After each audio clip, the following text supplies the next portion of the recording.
Patricia, welcome back to the show. I'm so glad you're Thank here. you. This is like our fourth time doing this, and I think it's going to work this time. Let's go. It's going to work this time. All right.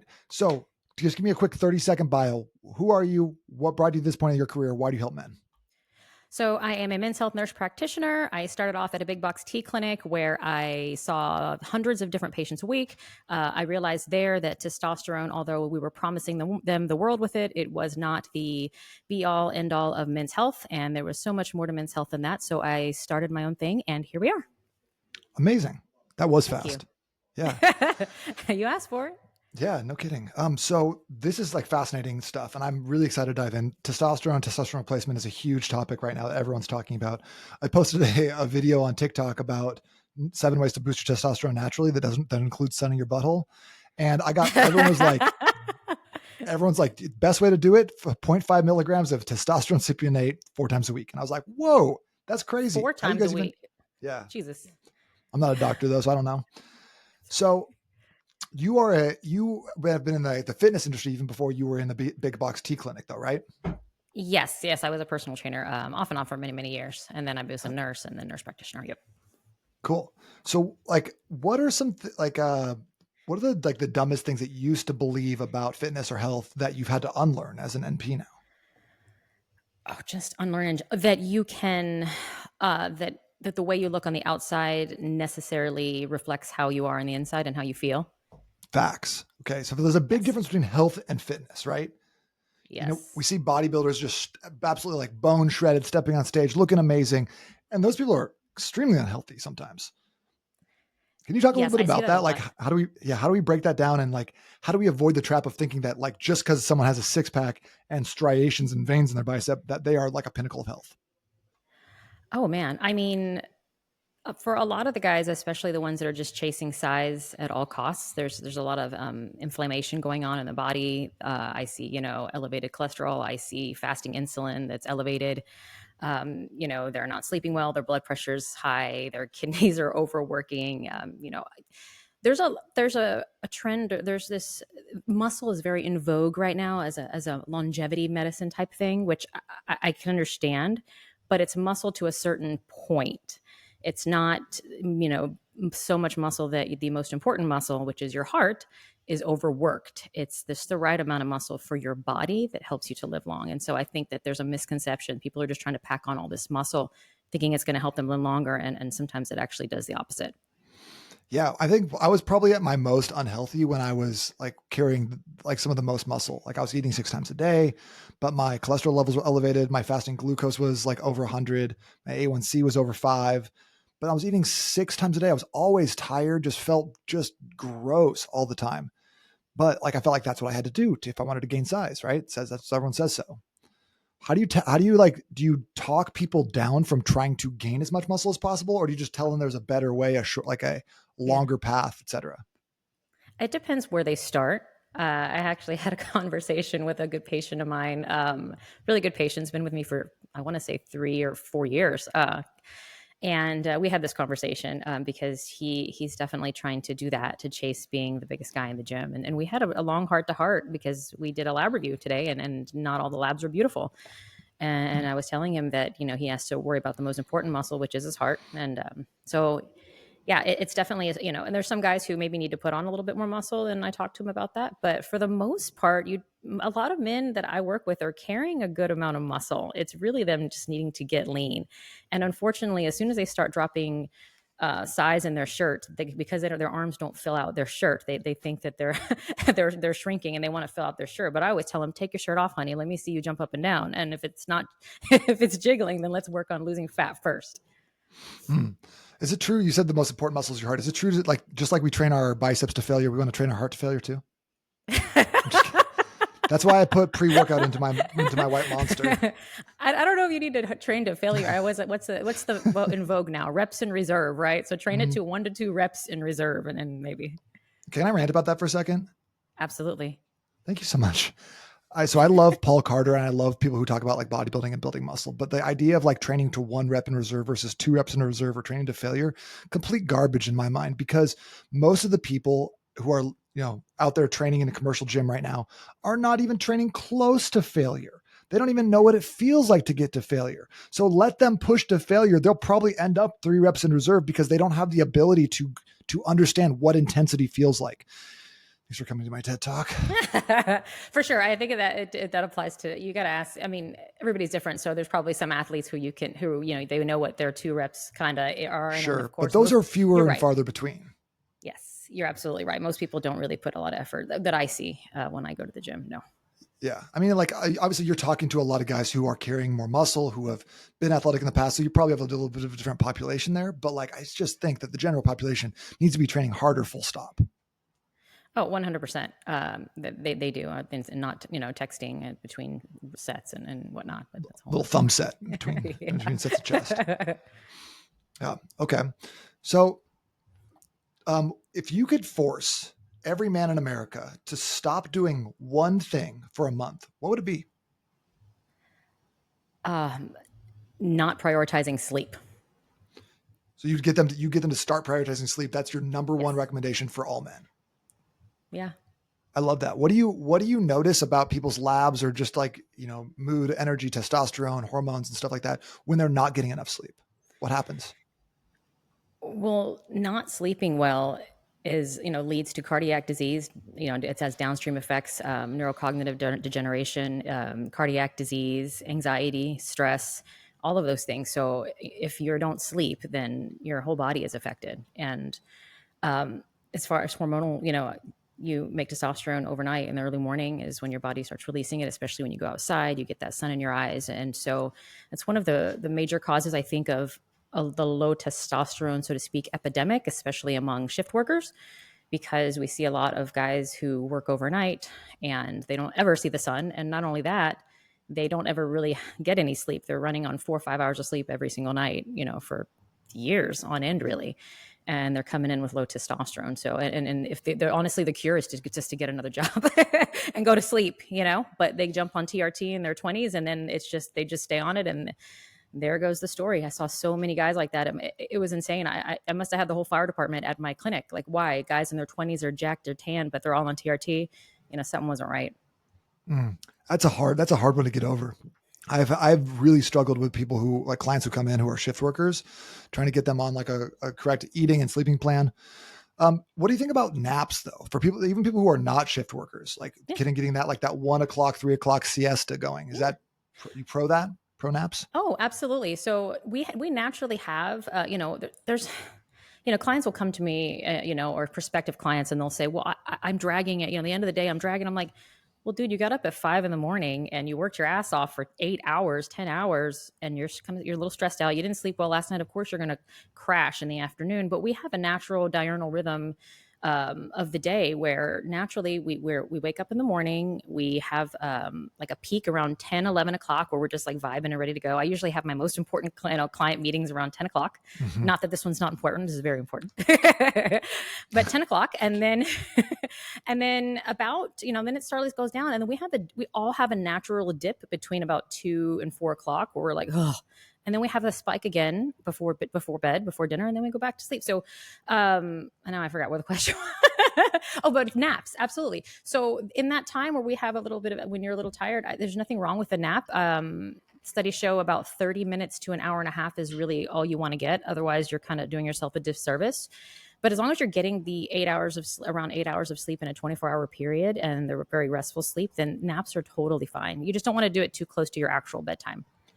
Gotcha. Yeah. I've done the 2-hour nap where I wake up and I don't know what century it is. Because you probably woke up in the wrong. Yeah.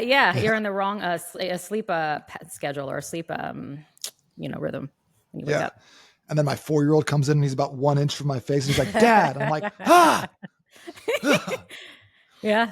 Well, it's different sleep stages. You know how sometimes you wake up and at 4 or 5 in the morning and you feel like, man, I might as well get up because I feel well rested, like I'm ready to go. And then sometimes you wake up at 5:30 or 6 and you're like, man, I need another hour. You're just in that different sleep phase. Yeah. So I've been using like a sound machine at night, and I use a light alarm clock. So the sound machine is like on all night, which is great because it's kind of just like that white noise, which is fantastic. But then when my alarm kicks on, it kicks on 15 minutes before my alarm actually goes off. And then slowly it gets brighter and brighter and brighter. And then after like a 15-minute mark, then my sound machine goes off and I kind of like wake up to no noise, you know? But Yeah. it also allows me to like, if like that light goes on just a little bit and I'm already kind of in that restful light sleep or the rest, like I just wake up and I feel good. Otherwise it gives me a little bit more time to kind of get there, which is, I think, been really helpful for my sleep long-term. Yeah, I like that you wake up with the light. I don't know yet if I would trust myself. So I do have an alarm clock, but I tend to wake up before it goes off anyway. I literally wear a sleep mask and I still wake up with the light. It doesn't take much. Like it's just a little Yeah. difference, you know? Yeah. So talking about testosterone again, because I know that Yes. that's the hot thing. We got to get there. How does it actually affect men's energy and mood? Is that overhyped in the media? Because I think that a lot of people think testosterone equals big veiny muscles, Yeah. or like it's going to turn me into like a superhuman. Like what? Tell me your take on that. No, I mean, we have androgen receptors throughout the entire body, especially in our brain. The testosterone affects dopamine. And so, if you are deficient in testosterone and you're deficient in estrogen because of testosterone, then replacing it will make you feel better. But it's only to a certain point. Just like any medication, there's a point of diminishing returns. And too much can actually give you a little bit of anxiety, and too much of a dopamine response, so to speak. So you kind of feel a little bit on edge. And that's what I found with most of my guys. I actually treat to very, very judicious therapeutic doses because I've actually found that they feel better that way instead of trying to give them, trying to blast them out and giving them as much as I can. I just do enough to mitigate any of the symptoms that they came to me for, and they feel great that way. But it can give you, yes, it can give you energy if you need it, but it's not in and of itself going to do everything for you. You have to put in the work. I know a lot of guys who are on TRT who don't look like they're, going to step on a magazine anytime soon. But what's an optimal like testosterone level for someone who is on TRT? Like, are we looking for 1200, or is there a number we even should look for? Is it really person to person? So I always tell my guys, I don't treat numbers, I treat people. And we are not going for a number. We're going for mitigation of your symptoms without any side effects you don't want or can't tolerate. And so I say that because some guys may feel great at a certain level, but maybe they get a little bit of back knee or they're having excess hair shedding and they don't like it and they want to back off. But for most guys, I don't treat to numbers. I treat to make how they feel, right? Without any side effects, without them having to donate blood on a regular basis, without them having to use an estrogen blocker, without them having high blood pressure or being anxious or not being able to sleep well because of it. So everybody's different. I can give you a ballpark where people usually fall in that range, but it's Yeah. pretty Where do broad. people It's anywhere. fall when they're feeling pretty good? What's Yeah. like the general marker? So if you want to do the free testosterone, the calculated free testosterone, I would say anywhere between 15 and 30. Typically, with most guys fall in that range, nanograms a deciliter, and they're feeling great. Total, I would say it's probably between 600 and 1,100 or 1,000. Now, mind you, that's not at the trough. Whenever usually people get their blood drawn on the day they're due for injection, that's like an average, right? So it just varies, person to person. Gotcha. Okay. So Yeah. what would you tell someone who wants to boost testosterone without jumping straight to TRT? Oh, lots of things. Go to sleep. Go to sleep at the same time every night. I mean, like literally Sensing a trend sleep. here. Sleep. Oh yeah, sleep because if you are sleeping well, you probably have really good relationships. You're probably eating well because you're able to sleep, right? You're probably not drinking alcohol. You're probably not too stressed out, or at least you're saving that for your workday. So all these things, if you're somehow prioritizing sleep, everything is kind of coming together for you. That's going to make you in a space to produce more testosterone naturally, right? I mean, I agree. Everything in my life got a lot better when I started sleeping more. Yeah, yeah. It Sleep. also like has kept me from going out to places and having Yeah. friends, which has been really nice. Just a lot more time to Well, myself. well, to that, if you're a single guy, and they did studies, so obviously sleep, get outside, get that natural sunshine, move your body, manage stress, and foster good relationships. They did a study, two different studies on college age guys, and they found that what increased their testosterone in the day was them going out and trying to court women. So just going out in person, not on your phone, on Tinder or wherever the heck you're trying to find a date, but going out to a bar, a restaurant, a park, and actually engaging with a real live female they did their blood work after, and their testosterone went up. And they Wow. asked the females, to kind of like, tell me what the guy told you or whatever. And they found that the guys who not only spoke to females, but spoke to them in a way that they were trying to pick them up, right? Ran some game, told them the line, their testosterone actually went up even higher. So just getting out and socializing with a real female human being, not online, can help you raise your testosterone. All right. Well, okay. What would you tell someone, let's just say like he's like 37 ish, married with 2 kids, and has Yeah. literally no game? Like, what would you tell that person? He I'm probably not should. like, Well, hopefully he has game with his wife, right? Or, I have no game. or I've he could never had say, any game. hey, like he could say, well, honey, I was just window shopping and I was getting my testosterone raised for you, but I came home.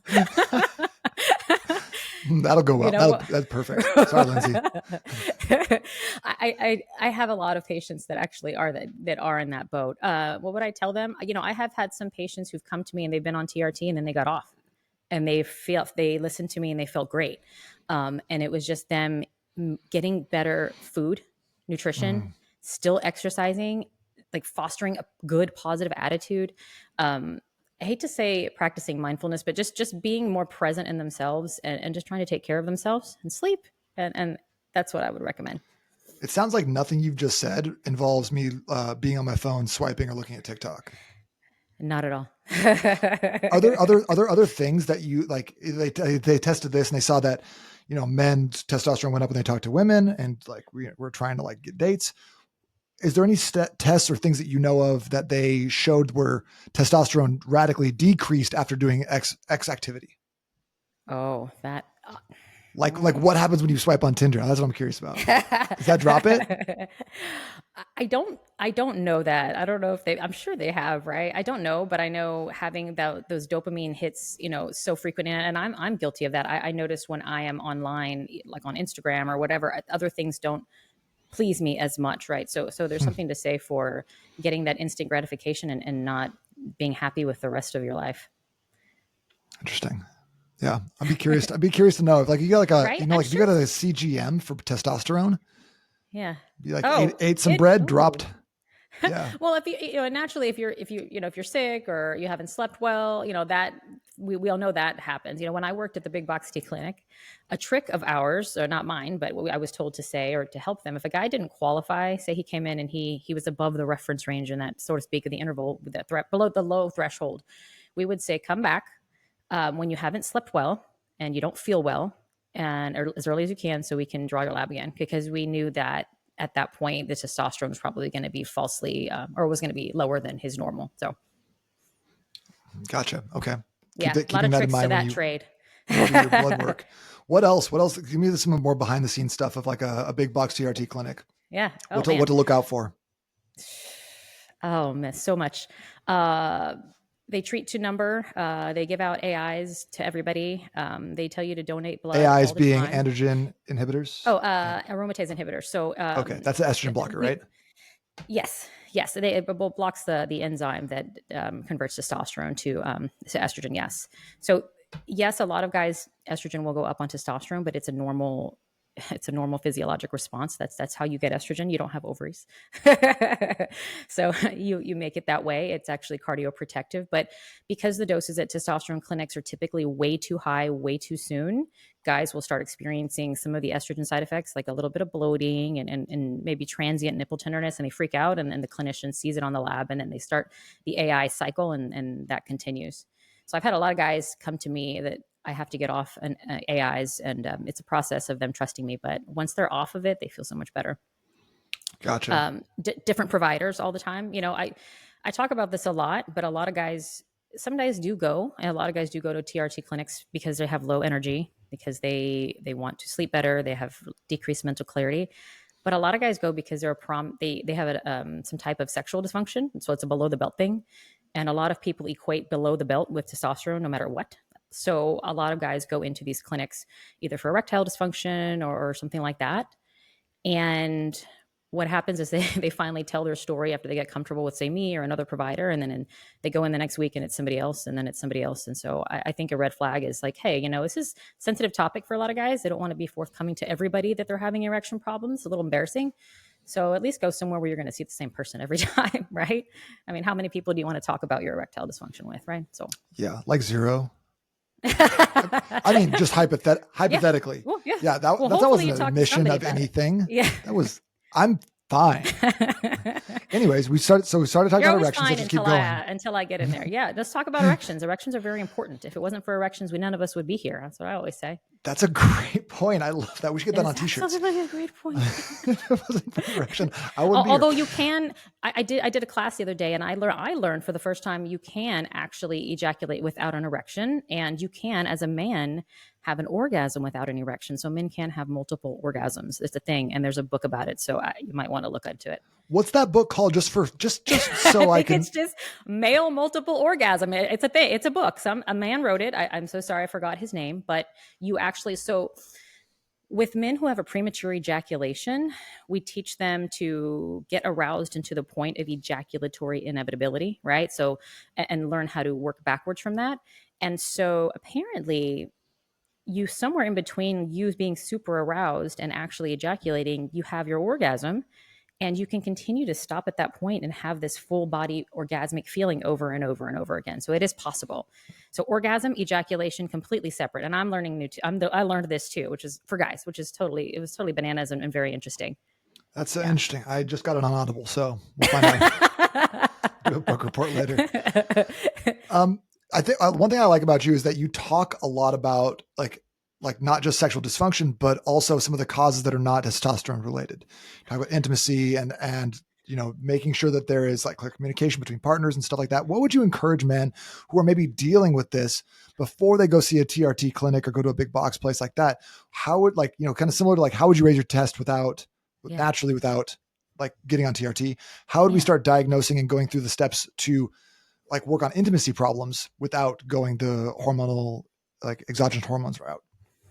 Well, this could be like a 3-day podcast. Let's put women aside because we are really, really complicated as well. But let's just start with men. I would tell most men who feel like there's a problem below the belt with them to understand that most of the time there is no problem. It's a natural fluctuation, a natural variation to being human being. Your penis isn't always going to be as hard as you want all the time. Every single episode from here on out, you're a human being. There's going to be waxes and wanings of your erection. You're going to sometimes come a little faster than you want to. Sometimes it's going to take you longer. Sometimes you're not going to get into it at all. And as you get older, that happens more often. It's just a part of being human. So first realize that you're nothing wrong with you. And just knowing that sometimes can help, because if you feel like this event with you and your wife or your girlfriend, this sexual encounter didn't go well, and you're like, fuck, what's wrong with me? Oh my God, I'm broken. You start this cycle that is very hard to get out of. The next time you go to have sex, you're worried about that. And guess what? It happens again, or you can't get it up because you're worried. And so education just starts, number one, educate yourself. You're a normal, all this guys Not should broken. have a harder. You're not broken. It's a fallacy that every man's erection should be hard as a rock 24/7 for 30 minutes straight. Porn did not do a good service for any of our men because they think that they have to live up to those expectations, and it's just not true at all. So I would start there. By the way, if you have an erection 24/7, you should see a doctor. It's on the label. Anything right over there. 4 hours, it's called priapism. You have to go get that drained. Yes. Is that a priapism, or are you just happy to see me? All right. Okay. Yeah, just know that you're normal. How do you bring up that? How do you have that conversation? Like, okay, you're having an issue.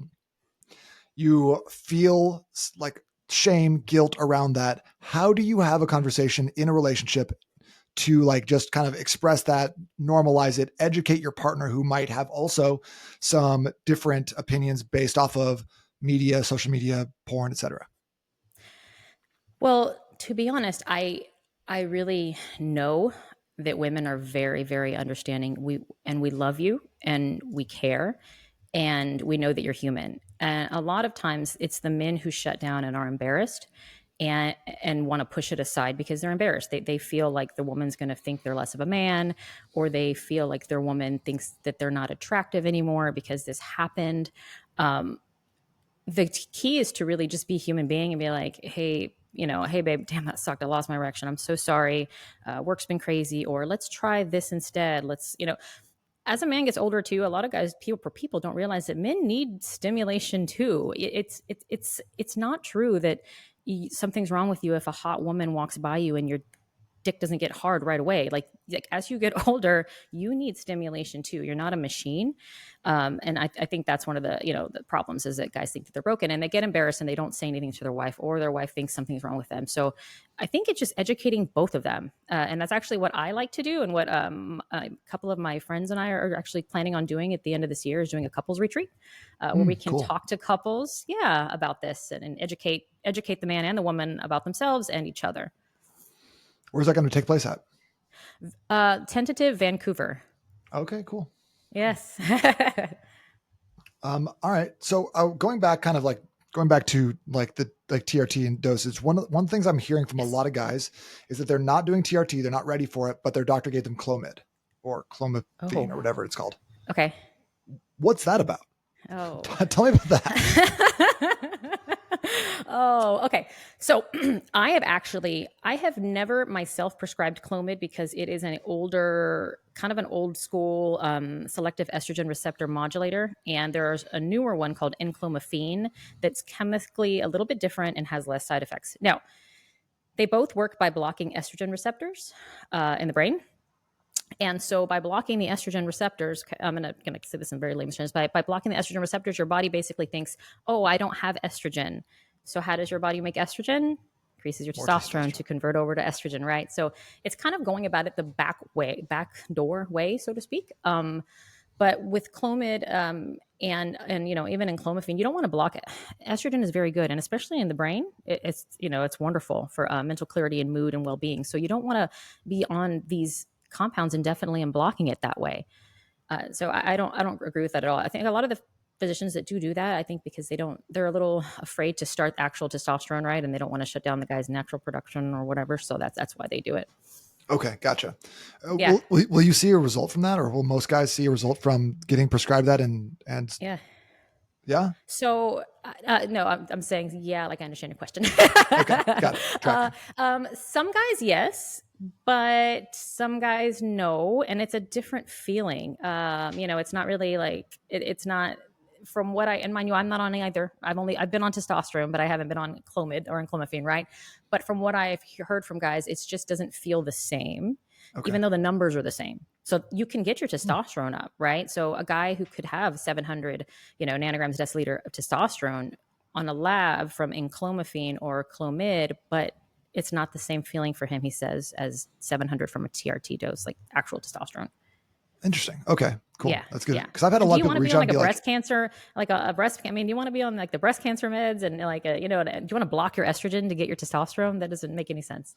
Gotcha. But I don't think a lot of guys even understand what it does. Like I'm in this space and I still didn't really know. Yeah. I was at Silverback Summit and I still don't know what that did. Yeah. That's because nobody there likes that stuff. Okay. Now, I've used Enclomiphene alongside TRT, and I've used Enclomiphene with HCG to bring back fertility in a man who did not have fertility, had zero sperm. So it is good for that as an adjunct, but I wouldn't keep a guy on it indefinitely. Got it. Okay, cool. That's really good to know because I feel like people ask me all the time and I'm like, I don't know. Listen to your doctor. So what do you think about regular doctors, like just GPs prescribing hormones and like HRTs and stuff? Well, I think if they're versed in it, if they've taken extra classes in it, if they know what they're doing, by all means, and maybe it make it more accessible and affordable for a lot of guys. Unfortunately, a lot of them don't really know the standard of care now because they weren't really taught it in medical school. And I know this because I have plenty of physician friends who I attend TRT conferences with. They're trying to learn too, right? So they don't learn about that in medical school a lot, and definitely we didn't learn it as in NP school. My men's health NP class was 2 slides, and one was BPH and erectile dysfunction. So apparently, as a man, the only things that can happen to you is a limp penis and an enlarged prostate. That's it. That's good to know. So everything I learned was me just really wanting to learn after that and being really interested in the space. Gotcha. Okay. Yeah. So what's when you're talking to these guys, what's one health rule that you'll give to your clients that makes them roll their eyes in the moment, but then they always come back and tell you that you are right? Cardiovascular exercise. Doing cardio? Will that kill your gains? I saw on the internet it says cardio Not kill at your all. gains. No, it won't. And I mean, it increases Patricia's blood flexing flow to on your whole, this.